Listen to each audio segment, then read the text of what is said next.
Welcome everyone to the ultimate shortbeard showdown between Mukluck as the Beastmen going up against Pushover as the Lizardmen.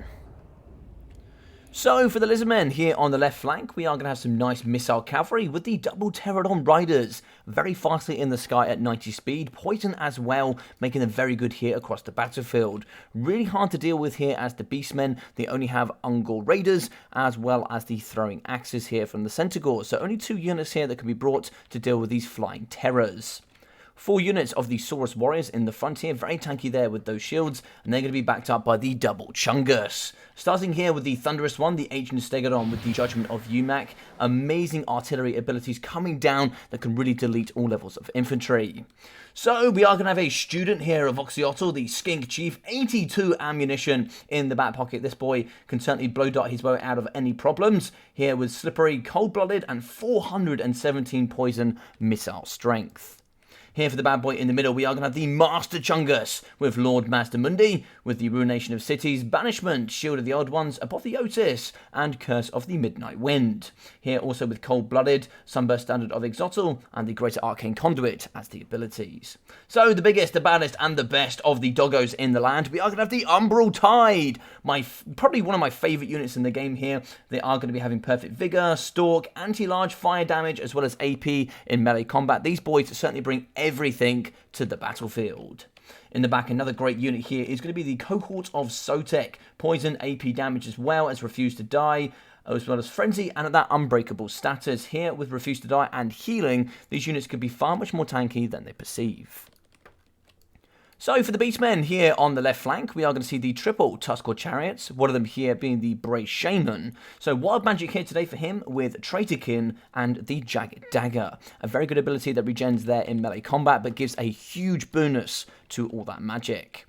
Double Ungor Spearmen, double Ungors here with the battle axes in the front, alongside the destroyers of Drakwold. It looks like here they have travelled down from the Empire lands. The men in purple, ready here with the poison tip spears, anti-large 47 melee defense, which is going to be 17 increase there on the regular. It's going to be so huge, it makes them super durable here in this matchup. In the back, oh, look at the big boys. Are they ready to fight or what? Double Ghorgons, including the Behemoth, because I know you love it when I pronounce it incorrectly. So we are also going to have the Chungus here, the brass one indeed, here with the steel chair ready to go, the brass body, Slaughter's Call, and Bloodgreed, alongside the Gorbel here, also with Slaughter's Call.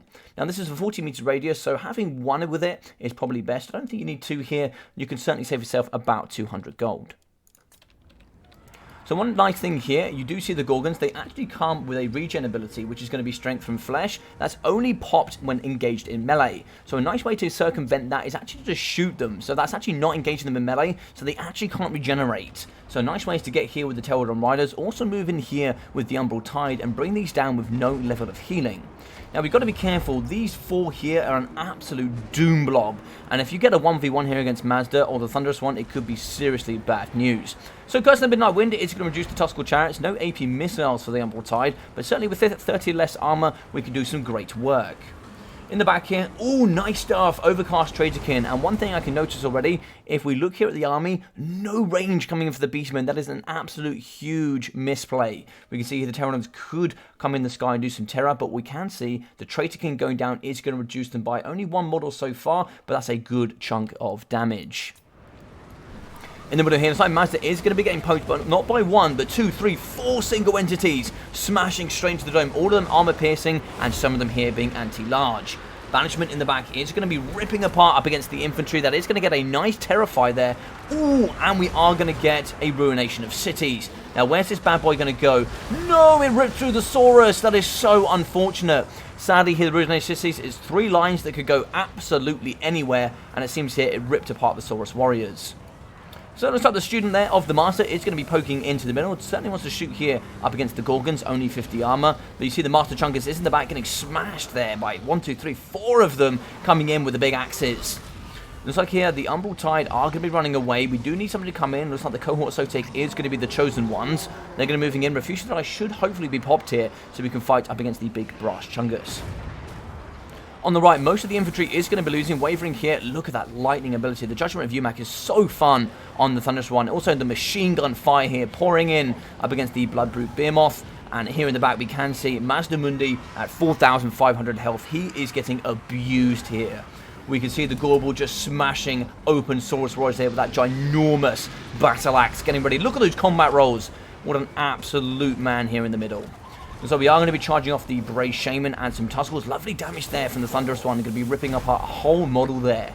Nice stuff. Coming back in with the Saurus Warriors. Mazda certainly needs some support. We can see in the middle Traderkin as well as Apotheosis for the healing. Going to kind of counteract each other there. Nice from both players. And we are going to see the Umbral Tide shooting into the middle. We do break the Ghorgon. Lovely stuff there from Pushover. The Umbral Tide have dropped and absolutely obliterated the Ghorgon here. Lovely stuff indeed. Brilliant micro from Pushover as well to pull out Mazdamundi. Get cold-blooded on. Get him back in there. Protection as well with the Thunderous one. In the sky, still poking, are going to be the Pterodon Riders going after it. And looks like, no, we lost one of the Ghorgons in the middle. Brilliant stuff there coming for Pushover. A big win there. Mazdamundi still has healing. We do not have healing from the Beastmen. Over here, we can see a lot of idle infantry coming in from the Beastmen. We certainly need to get that in to help the single entities. Umbral Tide going to be shooting in still up against the Bloodroot Behemoth. Charging in the back here is going to be the cohort of Sotek. They're going to be help pushing off here. But the Master Chungus here, he's going to be at 1,800 health. He is in a dire state. Shield the L1's lovely stuff there as well. He is going to try and pull around his infantry, but I don't know if he's going to be able to get away. That Ghorgon does headbutt and combat roll in behind him. Is he going to be able to get away? 1,300 health. I don't know. That is going to protect him, but I don't know if it's going to keep him going. In the back here. Oh, big drop! The cohort Sotek get the big axes there into the backside of the Bloodboot, and the Behemoth does fall. Brilliant stuff there. Banishment in the back. Should be able to rip apart the Destroyer to Drakwold. Can we help? Yeah, so Apotheosis has been activated, but the Ghorgon is in. Ghorgon gets the charge, and he's going to do some big boy damage here. 1,100 health, going up to 1.2, and should catch to 1.3. Coming in, though, is the Brass Chair. Can he get in and do the big... Oh, my God, what a headbutt. That man's down to 770 health, and I would be scared as well, to be fair. I would be wavering. 507. We get a hit there as well. 155. Oh, and the finish off here coming in with the Ghorgon. Lovely stuff there. As Mazdamundi runs away, we do see the dreaded fall of Zlak, and can we honor him here as all of the Lizardmen favourites here? Unfortunately, he is going to fall. In the back, though, we still have one of the Ancient Boys. He is going to be going strong, pushing off the Bray Shaman there. You can see the machine gun fire really pushing off the Bray Shaman. He was terrified, and that's very good. That's going to get rid of that Traderkin away for a good while. In the middle, though, we do have Saurus. They're going to be fighting up against the Ghorgons. 130 and 100 armor is a lot of armor to punch through. We do have the cohort of Sotek. I really want to see some more Refuse to Die. That ability is so good. The lightning, brilliant and fun to watch, but sadly going to do no damage here up against these single entities. Good pull through there with the Thunderous one. Mass coming in as well for the Pterodon Riders. In the back, we are going to be shooting with the Skink Chief, but I wouldn't mind him shooting some of the infantry here. He'll actually kill a good couple of models with a couple of shots and kind of push back the Destroyers of Drakwold and any of the Ungors coming in. Nice charges there from the Thunderous one, trying to get some good work here.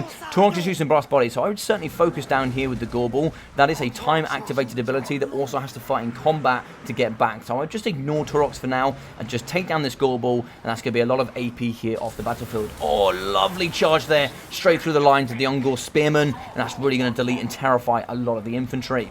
If they do drop there below 50% leadership, they will be losing that Primal Fury and therefore immune to psychology. So terror outs can happen absolutely everywhere here for these low leadership units. The heroes here of Sotek are going to be charging off up against the Ungors. They're all going to break 1, 2. One actually shatters. There's going to be 3 of them broken. And you can see here the cohort are going to be chasing, trying to see if they can finish them off. Machine gun fire coming out again. We can see the Saurus ready to go. No! My Skinky boy!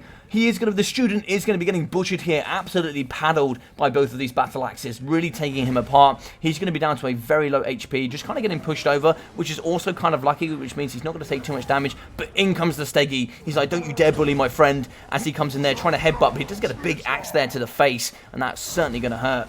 Down to 1,100 health. He looks like he should return, but I don't know here. Wavering coming in for the Saurus. Sadly, these boys are so heavy, they're just going to push through and ignore them. You can see here, looks like it's going to be maybe a Traderkin. Did we get it back? We did get back. Machine gun fire does actually break there for the Bray Shaman, but we're still going to get Traderkin. Very, very lucky there, but so we are going to catch him. We are going to get the slow. Poison's also going to slow down Torox. And we do get in. Saurus Boy is here to help support from both sides. Can we pull him out? He's getting rear charged, which means that melee defense is going to be reduced. In the back, so much good work for the cohort. Love that from Pushover. Really getting rid of Mukluck's infantry forces, and these are not going to return whilst they're being pushed off. The only problem is 3,100 health left here for the Thunderous One, getting charged down by the double bullies. These big boys have so much armor piercing when partnered together, and look at that. Unfortunately, the Thunderous One is having such a big problem. He's going to 1,900, 1,500. He's just taking so much damage. The Source Warriors are trying, but they really struggle with AP. We need to get the Skinky Boy back in here as quickly as possible. Oxyotl certainly would have taught him better. In the back, we do actually get a return here of one of the units. Sadly, these don't always break in the same direction. For some reason, they will just randomly go in any direction to any corner of the map to go off. But it looks like one does return and might be able to get here on top of the cohort. Oh no, we shatter here with the big chungus. He's gone. Sadly, down to 58 health. He does shatter. That will be the end of days for him. Source Warriors are going to be breaking. And, oh no. Oh no.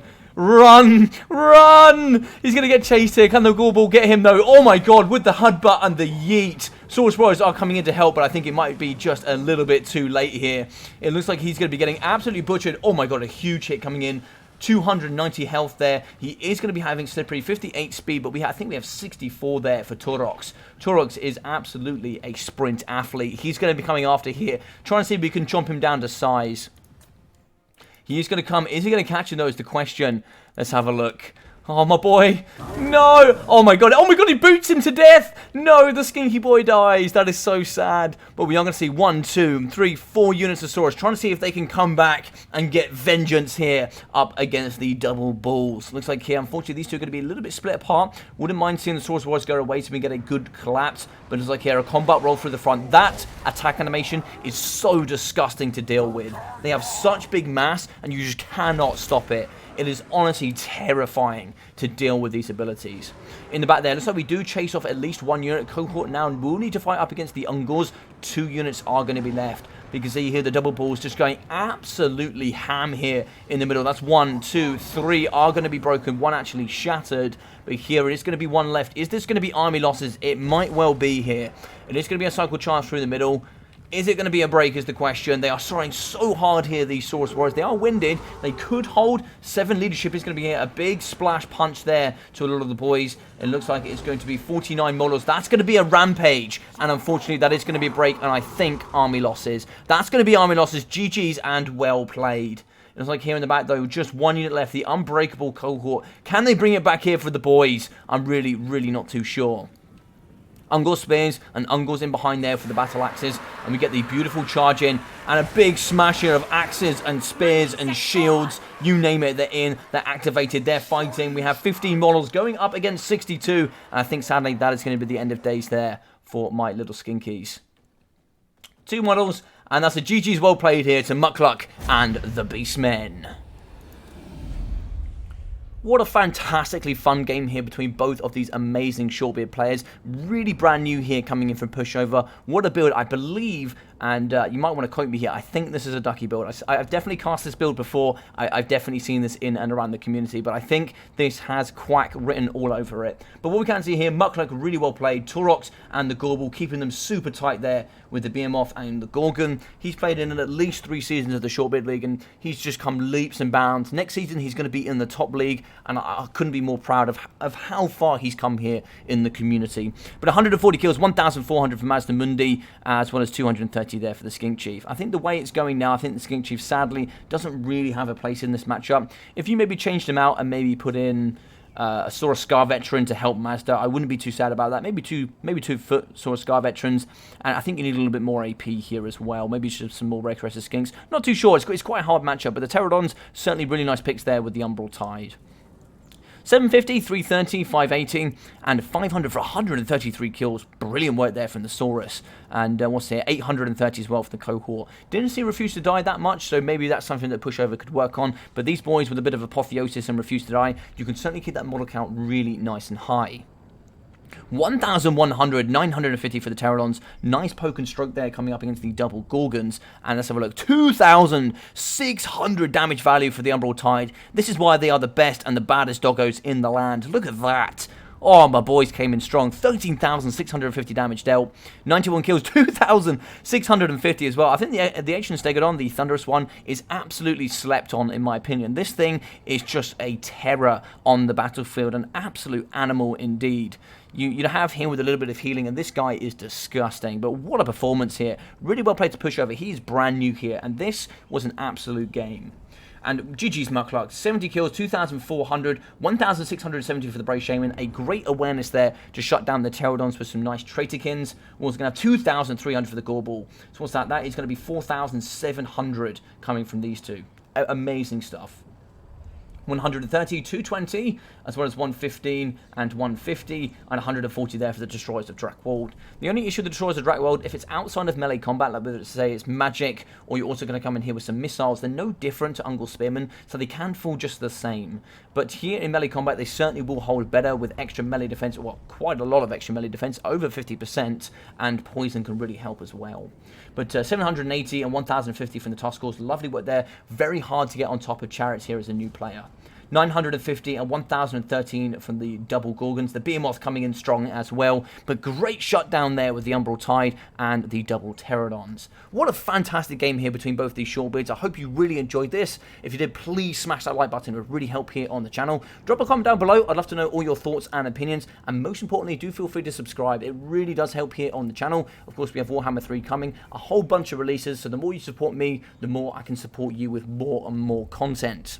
So other than that, check on that description where you can find all my other social media platforms, including Twitter and Twitch. But also, do go check out that Discord. It's super important. That's where I do all of my content, leagues and tournaments.